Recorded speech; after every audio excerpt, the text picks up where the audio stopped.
Всем привет, ребята! Хочу вам объяснить, ролики будут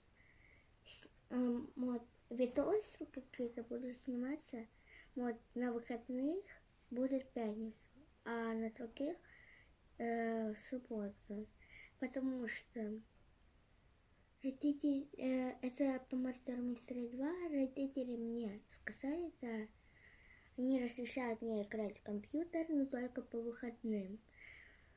В субботу не будет видео, в пятницу будет видео, потому что мои родители уезжают там куда-то, и поэтому вот так вот. А шорты я там буду выкладывать через 1 день или через 2 дня. Ну или через 3 дня, это максимально, потому что, ну, вы знаете, это школа, у меня еще как домашка. Всем пока.